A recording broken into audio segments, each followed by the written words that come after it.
Praise the Lord. സ്നേഹമുള്ളവരെ, പ്രഭാഷകൻ 43:30 തിരുവചനം പറയുന്നു, എല്ലാ കഴിവുകളും ഉപയോഗിച്ച് കർത്താവിനെ സ്തുതിക്കുവിൻ, അവിടുന്ന് അതിനും ഉപരിയാണ്. നാം നമ്മുടെ എല്ലാ കഴിവുകളും ഉപയോഗിച്ച് നമ്മെ സൃഷ്ടിച്ച് പരിപാലിച്ചു കൊണ്ടിരിക്കുന്ന സർവശക്തനായ ദൈവത്തെ നാം സ്തുതിക്കണം. പക്ഷേ പലപ്പോഴും നമുക്ക് ദൈവത്തെ സ്തുതിക്കാൻ മടിയാണ്. സ്തുതിക്കുന്നത്, പ്രത്യേകിച്ചും സ്വരത്തിലൊക്കെ സ്തുതിക്കുന്നത് നമുക്ക് ലജ്ജാകരമായിട്ടും തോന്നാറുണ്ട്. നമ്മിൽ പലരും ചിന്തിക്കുന്നത്, ദൈവത്തെ സ്തുതിക്കേണ്ടതിൻ്റെ ആവശ്യമുണ്ടോ? നാം എന്തിനാണ് ദൈവത്തെ സ്തുതിക്കുന്നത്? ദൈവത്തെ സ്തുതിച്ചതുകൊണ്ട് നമുക്ക് എന്ത് നേട്ടമാണ് ഉണ്ടാകുന്നത്? ഇങ്ങനെ ചിന്തിക്കുന്ന ധാരാളം വ്യക്തികൾ നമ്മുടെ സമൂഹത്തിൽ ഉണ്ട്. ദൈവം സർവാധിപനും സർവശക്തനും നിത്യസ്തുതിക്ക് അർഹനുമാണ്. അതുകൊണ്ടാണ് നാം ദൈവത്തെ സ്തുതിക്കേണ്ടത്. നാം സർവശക്തിയോടും പൂർണ്ണ ഹൃദയത്തോടും ദൈവത്തെ സ്തുതിക്കണം. അത് നമ്മുടെ കടമയാണ്.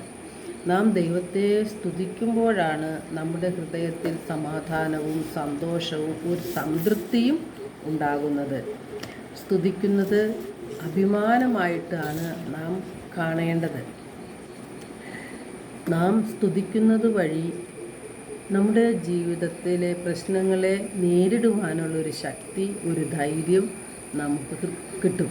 അതുപോലെ നമ്മുടെ ഹൃദയത്തിലെ പല ബന്ധനങ്ങളും തകരുകയും മനസ്സമാധാനവും രോഗശാന്തിയും നമുക്ക് ലഭിക്കുകയും ചെയ്യും. സങ്കീർത്തനം 103:3 സങ്കീർത്തകൻ പറയുന്നുണ്ട്, കർത്താവിനെ സ്തുതിക്കുമ്പോൾ അകൃത്യങ്ങൾ ക്ഷമിക്കപ്പെടുന്നു, രോഗങ്ങൾ സുഖമാക്കപ്പെടുന്നു എന്ന്.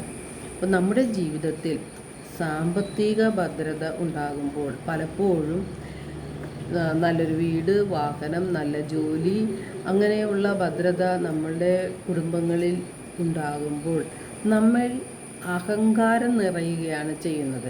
അപ്പോൾ ദൈവത്തെ മറന്ന് ജീവിക്കുവാനും ദൈവത്തെ സ്തുതിക്കുന്നത് ലജ്ജയായിട്ട് തോന്നുകയും ചെയ്യും. എല്ലാം എൻ്റെ കഴിവുകൊണ്ട് ഞാൻ പരിശ്രമിച്ച് ഉണ്ടാക്കിയതാണ് എന്നുള്ളൊരു ബോധ്യത്തിലേക്കും ആ ഒരു ചിന്തയിലേക്കും വരുമ്പോൾ നമുക്ക് എളിമപ്പെടാൻ സാധിക്കുകയില്ല. നമ്മുടെ ഹൃദയത്തിൽ അഹങ്കാരം നിറയും. ദൈവത്തോട് നന്ദി പറയുവാനോ ദൈവത്തെ മഹത്വപ്പെടുത്തുവാനോ അപ്പോൾ നമുക്ക് സാധിക്കാതെ വരും.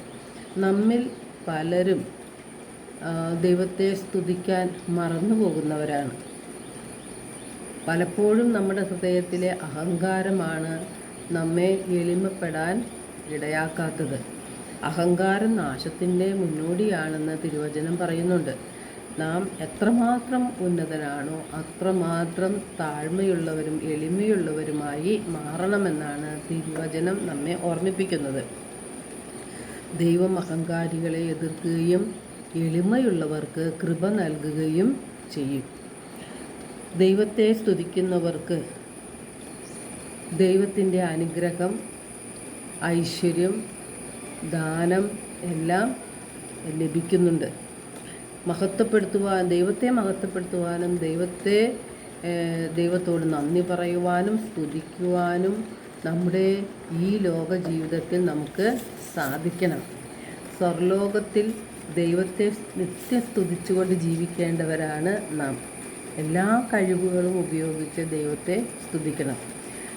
എല്ലാവർക്കും ഒരു നല്ല ദിനം ആശംസിക്കുന്നു. ദൈവം നമ്മെ ഓരോരുത്തരെയും സമൃദ്ധമായി അനുഗ്രഹിക്കട്ടെ.